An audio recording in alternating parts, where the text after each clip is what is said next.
இந்த வீடியோ பார்த்துட்டு இருக்க எல்லோருக்கும் என்னுடைய வணக்கம்.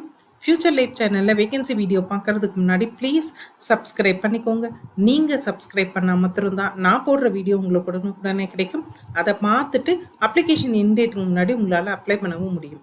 இன்னைக்கு நம்ம பார்க்க போகிற vacancy armoured vehicle Nigam limited. இது ministry of defence government of இந்தியாவுக்கு கீழே இருக்கிற இந்த ஆர்கனைசேஷனோட ஹெட் குவார்ட்டர்ஸ் ஆவடி சென்னையில் இருக்குது. ஸோ இவங்க ஒரு ரெக்ரூட்மெண்ட் நோட்டீஸ் கொடுத்துருந்தாங்க. அந்த ரெக்ரூட்மெண்ட் நோட்டீஸ் நான் இன்னைக்கு தான் பார்த்தேன். ஏன் இதை முக்கியமாக இனிஷியலாகவே வீடியோ ஆரம்பிக்கிறப்போ இதே சொல்கிறேன் அப்படின்னா, இதோடைய ஆன்லைன் அப்ளிகேஷனோட எண்ட் டேட் நாளைக்கு, அதாவது 25th ஜூலை 2026. ஸோ இது இன்னைக்கு தான் நான் இந்த அட்வர்டைஸ்மெண்ட்டை நோட்டீஸ் பண்ணேன் நான். ஸோ அதனால் இம்மீடியட்டாக இதை வீடியோவாக கன்வெர்ட் பண்ணுறேன். ரொம்ப சிம்பிளாக, அதே மாதிரி நீங்கள் பார்த்த உடனே புரிஞ்சுக்கிட்டு அப்ளை பண்ணுற மாதிரி ரொம்ப சின்ன வீடியோவாக தான் ப்ரிப்பேர் பண்ணியிருக்கேன்.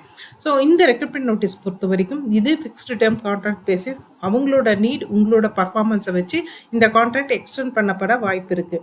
ஸோ இதில் உங்களுக்கு general manager, deputy general manager, senior manager, deputy manager, assistant manager, junior manager, இந்த போஸ்டிங் எல்லாமே பிஇ டிகிரி இல்லை பிஜி போஸ்ட் கிராஜுவேஷன் படித்தவங்களுக்கான ஆப்பர்ச்சுனிட்டி இது. இதை தவிர ஜூனியர் டெக்னீஷியன் ஒரு 13 வேகன்சி அனௌன்ஸ் பண்ணியிருக்காங்க. இந்த 13 வேகன்சியும் நீங்கள் ஐடிஐ, டிப்ளமோ, இந்த மாதிரி ட்ரேட் படித்தவங்களுக்கான வேகன்சி இது. மொத்தமாக 1213 வேகன்சி அனௌன்ஸ் பண்ணியிருக்காங்க. ஸோ இந்த ஆர்மர்ட் வெஹிக்கிள் நிகம் லிமிடெட் இது ஆவடி சென்னையில் ஹெட் குவார்ட்டர்ஸ் இருந்தாலும் ஆல் ஓவர் இந்தியா நிறைய பிரான்ச்சஸ் இருக்குது. ஸோ ஹெவி வெஹிக்கிள் ஃபேக்ட்ரி ஆவடியில் இருக்குது. ஹெவி வெஹிக்கிள் ஃபேக்ட்ரிக்கான டிசைன் அண்ட் டெவலப்மெண்ட் சென்டரும் ஆவடியில் தான் இருக்குது. என்ஜின் ஃபேக்ட்ரியும் ஆவடியில் தான் இருக்குது. இதை தவிர வெஹிக்கிள் ஃபேக்ட்ரி பார்த்திங்கன்னா மத்திய பிரதேஷில் ஒன்று இருக்குது. ஆர்டன்ஸ் ஃபேக்ட்ரி இது தெலுங்கானாவில் இருக்குது. இந்த ஆர்டன்ஸ் ஃபேக்ட்ரி, இந்த ஃபேக்ட்ரிக்கான டிசைன் அண்ட் டெவலப்மெண்ட் சென்டர் அதுவும் தெலுங்கானாவில் இருக்குது. மெஷின் டூல்ஸ் ப்ரோட்டோடைப் ஃபேக்ட்ரி ஒன்று, அது மகாராஷ்டிராவில் இருக்குது. இதை தவிர இந்த இன்ஸ்டியூட்டு, அதாவது லேர்னிங் இன்ஸ்டியூட் 3 இடத்துல இவங்க மெயின்டைன் பண்ணுறாங்க. ஆவடியில், தெலுங்கானாவில், மகாராஷ்டிரா 3 இடத்துலையுமே லேர்னிங் சென்டரும் மெயின்டைன் பண்ணுறாங்க. ஸோ இவங்க முக்கியமாக தயாரிக்கிறது டேங்க்ஸு, பேட்டில் வெஹிக்கிள்ஸ் தான். இதை தவிர சப்போர்ட்டிங் வெஹிக்கிள்ஸும் பண்ணுறாங்க. அதுக்கான பார்ட்ஸ்லேருந்து எல்லாமே மேனுஃபேக்சரிங் பண்ணுற யூனிட் இது. ஸோ இவங்களோட அப்கமிங் ப்ராஜெக்ட், அதே அப்கமிங் பிரான்ச்சஸ், இது எல்லாத்துக்கும் சேர்த்து தான் இந்த வேகன்சி அனௌன்ஸ் பண்ணியிருக்காங்க. ஸோ இந்த வேகன்சியை பொறுத்த வரைக்கும் இந்த ஃபஸ்ட்டு 13 வேகன்சி எல்லாமே ட்ரேடு, டிப்ளமோ, ஐடிஐ படித்தவங்களுக்கானது. இது கவர்மெண்ட் ஆஃப் இந்தியாவுக்கு கீழே இருக்கனால கேட்டகரி வைஸ் பிரேக்கப்ஸ் ஆரம்பத்திலே கொடுத்துட்டாங்க. ஸோ இந்த 13 வேகன்சியும் பார்த்தீங்கன்னா 1005 வேகன்சி இந்த ஐடிஐ, டிப்ளமோ, ட்ரேட் படித்தவங்களுக்கானது. ஸோ இதில் உங்களுக்கு இப்போ ஜூனியர் டெக்னீஷியன் எலக்ட்ரீஷியன் அப்படின்ற ஒரு போஸ்ட் பார்த்தீங்கன்னா இவங்க ஹெச்விஎஃப், ஓஎஃப், எம்கே. ஸோ இதில் ஹெச்விஎஃப் அப்படின்றது heavy vehicle factory, ordnance factory OFMK. So இந்த மாதிரி எந்தெந்த பிரான்ச்சஸில் அவங்களுக்கு இந்த எலக்ட்ரீஷியன் போஸ்ட் வேகன்சி இருக்கோ அதை அப்படியே கொடுத்துருக்காங்க, அதே ஒரே லைனில் கொடுத்துருக்காங்க. ஸோ இப்படி தான் இந்த வேகன்சியை புரிஞ்சுக்கணும். ஸோ என்னென்ன மாதிரியான vacancy, name of the post பார்த்தீங்கன்னா ஜூனியர் டெக்னீஷியனில் electrician, electro mechanic, electro plater, அதே மாதிரி ஜூனியர் டெக்னீஷியன் ஃபிட்டர் ஜென்ரல், அடுத்தது ஃபவுண்ட்ரி மேன், ஜூனியர் டெக்னீஷியனில் ஃபோர்ஜர், ஹீட் ட்ரீட்டர், அடுத்தது மெஷினிஸ்ட், அதே ஜூனியர் டெக்னீஷியனில் மெக்கானிக், மெஷின் டூல்ஸ் மெயின்டெனன்ஸ், அதுக்கடுத்து ரா மெட்டீரியல் ஹேண்ட்லிங் பிளான்ட், அதே ஜூனியர் டெக்னீஷியனில் பெயிண்டர் ஜென்ரல். இதை தவிர ஜூனியர் டெக்னீஷியனில் quality assurance assistant, rigger, welder. So இது எல்லாமே சேர்த்து 1005 வேகன்சி அனௌன்ஸ் பண்ணியிருக்காங்க. அடுத்தது பார்த்தீங்க அப்படின்னா அடுத்தது எல்லாமே மேனேஜர் கேட்டகரி. இதை பொறுத்த வரைக்கும் உங்களுக்கு பார்த்தீங்கன்னா இது எல்லாமே பிஇ, எம்இ அந்த மாதிரி படித்தவங்களுக்கான ஆப்பர்ச்சுனிட்டி இது. இதுவுமே உங்களுக்கு கேட்டகரி வைஸ் பிரிச்சுட்டாங்க. So junior manager electrical, junior manager electronics, human resource, mechanical, metallurgy, official language, artificial intelligence. இதை தவிர ஃபினான்ஸ் அக்கௌண்ட்ஸ், இது வரைக்கும் ஃபினான்ஸ் அக்கௌண்ட்ஸ் வரைக்கும் ஜூனியர் மேனேஜர். அடுத்தது assistant manager finance, assistant manager civil, assistant manager company secretary, இதோட முடிச்சிட்டாங்க. அடுத்தது deputy manager mechanical, deputy manager electrical, deputy manager electronics, deputy manager information technology, then marketing, deputy manager public relation. இது தவிர பார்த்தீங்க அப்படின்னா deputy manager artificial intelligence. So இது தவிர கன்சல்டன்ட்டில் ஃபினான்ஸ் ஆடிட்டு, அடிஷனல் ஜெனரல் மேனேஜரில் பிஸ்னஸ் டெவலப்மெண்ட், டெபுட்டி ஜெனரல் மேனேஜரில் company secretary, senior மேனேஜரில் சைபர் செக்யூரிட்டி, அதே சீனியர் மேனேஜரில் இன்டெலெக்சுவல் ப்ராப்பர்ட்டி. ஸோ மொத்தமாக 208 வேகன்சி வந்து கிராஜுவேஷன் அதே மாதிரி போஸ்ட் கிராஜுவேஷன் படித்தவங்களுக்காக ஓப்பன் பண்ணியிருக்காங்க. மொத்தமாக 1213 வேகன்சி. இதை பொறுத்த வரைக்கும் 1லேருந்து அந்த 13 வரைக்கும் இருக்கிறது நீங்கள் வந்து national council of vocational training படிச்சிருந்தா போதும்னு சொல்லியிருக்காங்க. இதுதான் குவாலிஃபிகேஷன். ஸோ இதில் வந்து ஜூனியர் மேனேஜர் மெக்கானிக்கலுக்கு BE BTech mechanical engineering, junior manager எலக்ட்ரானிக்ஸ்க்கு BA BTech electronics engineering, junior manager எலக்ட்ரிக்கலுக்கு எலக்ட்ரிக்கல் இன்ஜினியரிங், மெட்டராலஜிக்கு மெட்டராலஜி இன்ஜினியரிங், ஹியூமன் ரிசோர்ஸ்க்கு கிராஜுவேஷன் படித்து எம்பிஏ ஹெச்ஆர் படிக்கணும், இல்லை பிஜி டிப்ளமோ இந்த மாதிரியான கோர்ஸ் வந்து படிச்சிருக்கணும் அப்படின்னு சொல்லியிருக்காங்க. இதில் முக்கியமாக எக்ஸ்பீரியன்ஸ் பற்றி அவங்க எதுவுமே சொல்லலை இது வரைக்கும். ஜூனியர் மேனேஜர் அஃபிஷியல் லாங்குவேஜ்க்கு நீங்கள் ஹிந்தி டிரான்ஸ்லேஷன், அதாவது இங்கிலீஷ் படித்து ஹிந்தியை வந்து செகண்ட் லாங்குவேஜோ இல்லை ஹிந்தியில் படித்து இங்கிலீஷை செகண்ட் லாங்குவேஜோ நீங்கள் பண்ணியிருக்கணும். ஜூனியர் மேஜர் ஆர்டிஃபிஷியல் இன்டெலிஜென்ஸ்க்கு கம்ப்யூட்டர் சயின்ஸ் இன்ஃபர்மேஷன் டெக்னாலஜி அதுக்கு ரிலேட்டட் சப்ஜெக்ட் நீங்கள் படிச்சிருக்கணும். இதை தவிர வந்து ஜூனியர் மேனேஜர் ஃபினான்ஸ் அக்கௌண்ட்ஸ், இது வந்து கிராஜுவேஷன் காமர்ஸில் எக்கனாமிக்ஸில் கிராஜுவேஷன் பண்ணியிருந்தால் போதும்னு சொல்லியிருக்காங்க. அசிஸ்டன்ட் மேனேஜர் சிவிலுக்கு civil engineering. So assistant manager finance இதுக்கு வந்து எம்பிஏ ஃபினான்ஸ் படிச்சிருக்கணும். அசிஸ்டன்ட் மேனேஜர் கம்பெனி செக்ரட்டரிக்கு நீங்கள் கிராஜுவேஷன் ஏதாவது ஒரு டிகிரி பண்ணிட்டு கம்பெனி செக்ரட்டரி அந்த மாதிரியான கோர்ஸ் வந்து நீங்கள் பண்ணியிருக்கணும். So deputy manager information technology computer science அதுக்கு ரிலேட்டட் சப்ஜெக்ட் நீங்கள் பிஇ பிடெக் பண்ணியிருக்கணும். டெபுட்டி மேனேஜர் பப்ளிக் ரிலேஷனுக்கு post graduate degree journalism mass communication பண்ணியிருக்கணும்னு சொல்லியிருக்காங்க. டெபுட்டி மேனேஜர் மார்க்கெட்டிங்க்கு நீங்கள் வந்து எம்பிஏ மார்க்கெட்டிங் மேனேஜ்மெண்ட் பண்ணியிருக்கணும். டெபுட்டி மேனேஜர் மெக்கானிக்கலுக்கு நீங்கள் mechanical engineering or 3D modelling 2D drafting இந்த மாதிரியான விஷயங்களும் சேர்த்து பண்ணியிருக்கணும். டெபுட்டி மேனேஜர் எலக்ட்ரிக்கலுக்கு எலக்ட்ரிக்கல் இன்ஜினியரிங் பண்ணியிருக்கணும். டெபுட்டி மேனேஜர் எலக்ட்ரானிக்ஸ்க்கு நீங்கள் எலக்ட்ரானிக்ஸ் இன்ஜினியரிங் பண்ணியிருக்கணும்.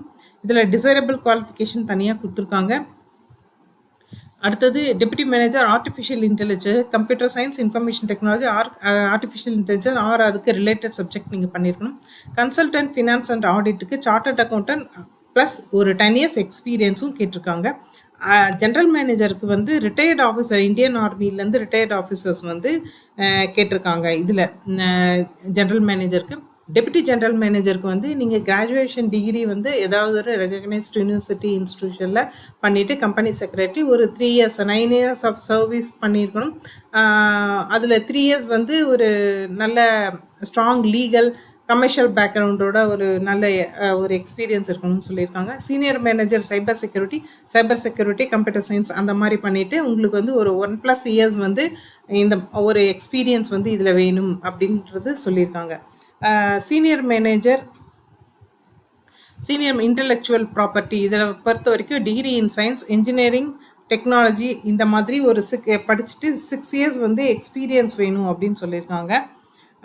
இதை தவிர வந்து இவங்க சொல்லியிருக்க சப்ஜெக்ட் இல்லாமல் வேறு என்னவெல்லாம் ஆல்டர்னேட்டிவாக நீங்கள் படிக்கலாம் அப்படின்றதுக்கும் ஒரு தனியாக ஒரு பாக்ஸும் கொடுத்துருக்காங்க.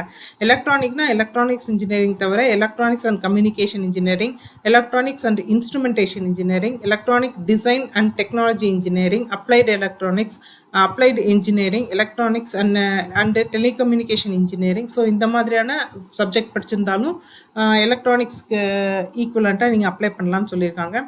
மெக்கானிக்கலை பொறுத்த வரைக்கும் வேறு என்னவெல்லாம் படிச்சிருக்கலாம் அப்படின்றதையும் சொல்லியிருக்காங்க. So industrial and production engineering, mechanical production and tools engineering, so இந்த மாதிரி நிறைய சப்ஜெக்ட் வந்து போட்டிருக்காங்க. எலக்ட்ரிக்கல் கம்ப்யூட்டர் சயின்ஸ் எல்லாத்துக்குமே வந்து வேறு என்னவெல்லாம் படிச்சிருந்தா அப்ளை பண்ணலான்றதும் சொல்லியிருக்காங்க. இதை தவிர வந்துட்டு நான் இது வந்து ஃபிக்ஸ்டு டேர்ம் கான்ட்ராக்ட் பேசிஸ் அப்படின்னு சொன்னேன். ஃபஸ்ட்டு வந்து இனிஷியலாக ஒரு 1 இயர், அதுக்கப்புறம் 3 இயர்ஸ் வந்து எக்ஸ்டெண்ட் பண்ணுவாங்க. ஸோ டோட்டலாக வந்து 4 இயர்ஸ் வந்து உங்களுக்கு இந்த வேலை கேரண்டி. 4 இயர்ஸ்க்கு அப்புறம் அவங்களோட ஆர்கனைசேஷன் ரெக்யர்மெண்ட்டு எப்படி இருக்குது, அதே மாதிரி உங்களோட பர்ஃபார்மன்ஸ் இந்த பாஸ்ட் 4 இயர்ஸாக உங்களோட பர்ஃபார்மன்ஸ் இதை பொறுத்து அவங்க வந்து எக்ஸ்டெண்ட் பண்ணுறேன்னு சொல்லியிருக்காங்க. ஏஜை பொறுத்த வரைக்கும் junior technician, junior manager, assistant manager, deputy manager இவங்களுக்கு வந்து அப் டு வந்து 30 இயர்ஸ் வரைக்கும் அப்ளை பண்ணலாம். மேக்ஸிமம் ஏஜ் லிமிட் வந்து ரிலாக்ஸேஷனோட சேர்த்து 55 அப்படின்னு சொல்லியிருக்காங்க. Senior manager, general manager, additional general manager இவங்களுக்கெல்லாம் வந்துட்டு 65 இயர்ஸ்க்கு கீழே இருக்கணும் அப்படின்றத பொதுவாக சொல்லியிருக்காங்க. ஸோ சேல்ரி அப்படின்றது பார்த்தீங்க அப்படின்னா 25,050 1,29,000 வரைக்கும் சேல்ரி இருக்குது. ஸோ இதை தவிர அதர் பர்க்ஸ் எல்லாமே உண்டு. அப்ளிகேஷன் ஃபீஸை பொறுத்த வரைக்கும் 300 ரூபாய் அப்ளிகேஷன் ஃபீஸ். யாருக்கெல்லாம் ஃபீஸ் இல்லை அப்படின்னு பார்த்தீங்கன்னா SC ST PWBD ex service man female candidates இவங்களுக்கு வந்து அப்ளிகேஷன் ஃபீஸ் கிடையாது. ஸோ அப்ளிகேஷன் ஃபீஸ் எல்லாமே ஆன்லைன் தான். Debit card, credit card, UPI இந்த மாதிரி தான் நீங்கள் பே பண்ணணும். இதுக்கு வந்து ஒரு ரிட்டன் டெஸ்ட் இருக்குது. இந்த ரிட்டன் டெஸ்ட் எங்கெல்லாம் நடக்கும் அப்படின்னு பார்த்தீங்கன்னா, சென்னை, பெங்களூர், ஹைதராபாத், ஜபல்பூர், நாக்பூர், புனே, மும்பை, நியூ டெல்லி, கொல்கட்டா அண்ட் கான்பூர். ஸோ இங்கே மாத்திரம்தான் டெஸ்ட் சென்டர் இருக்குது. இங்கே மாத்திரம்தான் எக்ஸாம்ஸ் நடக்கும். இதை தவிர வந்து உங்களுக்கு இந்த ஜாப் அப்ளை பண்ணுறது அப்படின்னு பார்த்தீங்கன்னா, http://avnl.co.in இந்த வெப்சைட்டுக்கு போயிடுங்க. இதில் கேரியர் பேஜுக்கு போயிட்டீங்க அப்படின்னா அங்கே வந்து உங்களுக்கு அப்ளிகேஷன் லிங்க் இருக்குது. அதில் நீங்கள் போய் அப்ளை பண்ணலாம். கண்டிப்பாக ஒரு mobile number, email ID, valid email ID, mobile நம்பரும் கண்டிப்பாக வேணும்.